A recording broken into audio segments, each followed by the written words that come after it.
Stop right now. I want you to remember a moment. A moment in a crowded room where the noise faded, the faces blurred, and the only thing in focus was one person. You didn't just see them. You felt them. A magnetic pull, a silent conversation happening beneath the words. What if I told you that feeling, that electric, unspoken current wasn't just in your head? It was real, and it was broadcasting 1,000 signals you were picking up on, but maybe couldn't name. That today, I'm going to decode the silent language of primal attraction for you. We're going beyond maybe they like me. We're going to the undeniable, subconscious proof. By the end of this, you will know. Let's begin. Signal number 1, the mirror neuron dance. Watch their bodies, not what they're doing, but how they're moving together. She takes a sip of her drink. 3 seconds later, so does he. He leans back and crosses his ankle over his knee. A moment later, she subtly mirrors the posture, shifting in her chair. This isn't a coincidence. This is unconscious synchronization. It's your brain's most primal way of saying, I am like you. I am with you. Our brains are wired with something called mirror neurons. They fire both when we perform an action and when we see someone else perform that same action. It's the biological basis for empathy, connection, and, yes, attraction. When you are intensely focused on someone, you subconsciously begin to mimic their small movements. It's a dance happening just below the surface of awareness. So, when you see this dance, you are seeing trust being built on a biological level. It's a silent agreement that you are in sync. Signal number 2, the spark of accidental touch. Attraction is a force that seeks to close the physical gap, but it rarely starts with a grand gesture. It starts with a micro moment. Think about it, the brush of a hand reaching for the same menu item, the light touch on the forearm to emphasize a point while laughing, the knee that accidentally grazes another under the table and just he stays there for a beat too long. Each one of these is a tiny, electric spark. It's a subconscious question being asked. Is this okay? Do you feel this too? And the answer isn't in words. The real answer is in the fact that neither person pulls away.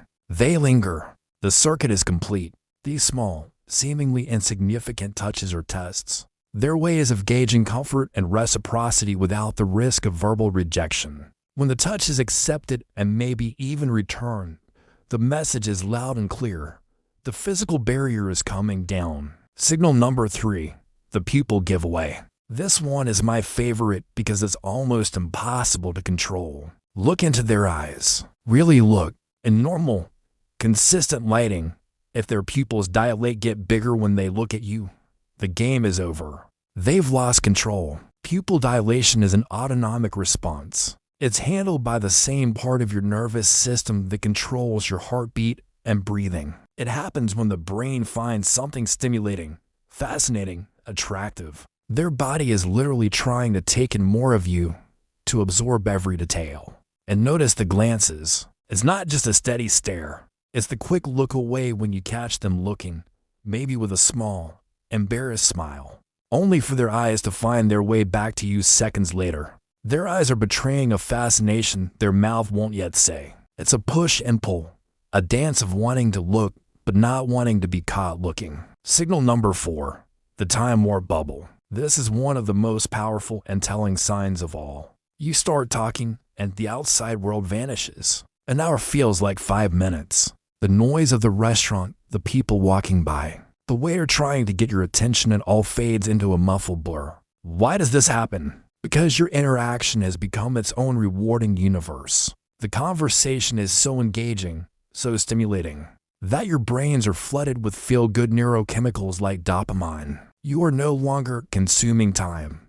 You are lost in it together. You've created a bubble that time can't seem to penetrate. When you find yourself in this bubble, you are witnessing a profound connection being forged in real time. It's a shared state of flow, and it's incredibly rare and incredibly potent. Signal number 5, the Duchenne smile. You know, a polite smile. We see them 100 times a day. It's just the mouth. It's a social courtesy. But a genuine smile of attraction? That's a full-face event. It reaches the eyes, crinkling the corners and creating those subtle crow's feet. It lights up the entire face. This is called a Duchenne smile, named after the 19th century neurologist who studied it, and it's nearly impossible to fake convincingly. It's an involuntary reaction. When someone gives you this smile, they aren't just being friendly.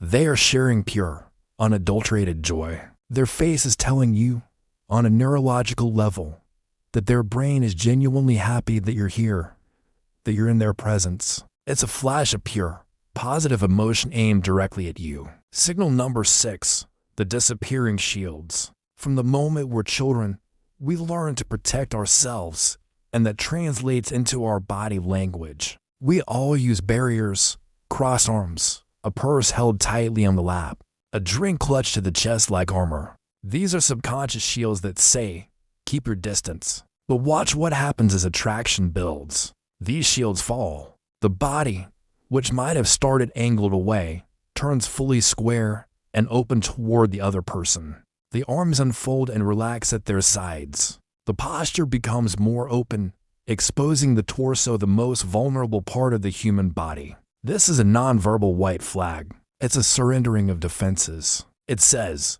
I feel safe with you. I am comfortable with you. I am open to you. It's a profound act of trust, all done without a single word. Signal number 7, the private frequency. Now I want you to listen, not just to what they say, but how they say it. Does her voice get a little softer, a little warmer, maybe even a little higher in pitch, just for him? Does his tone deepen, become more measured, more resonant when he's talking just to her? We subconsciously modulate our voices for those we're drawn to. It's an auditory signal of intimacy. And deeper than that, you'll start to hear them match each other's rhythm and cadence. They'll even pick up each other's words and phrases. They're creating a private dialect, a secret frequency that only the two of them are on. It's like they're tuning their instruments to match, creating a harmony that isolates them from the noise of the rest of the world. Signal number 8, the lingering echo. The moment of parting is often the most telling moment of all. When attraction is real, it's not a clean break. It's not a quick goodbye. See ya. It's the held eye contact that lasts a second too long.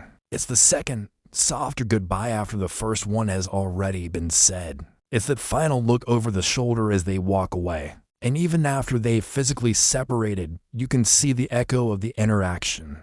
You'll see a slight daze in their eyes, a distracted smile playing on their lips as they walk away. They are carrying the energy of the interaction with them.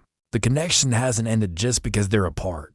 It's just gone quiet. It's resonating within them. That lingering energy is the clearest sign that the encounter meant something more.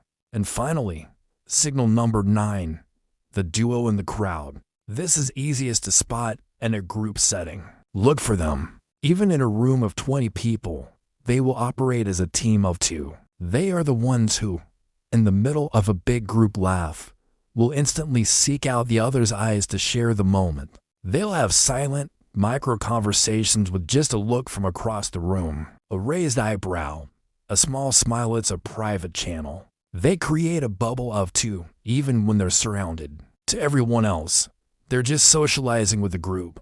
But to each other, they're having a private meeting in public. They are each other's anchor point in the social sea. Wherever one is, the other's attention is never far away. So here is the truth.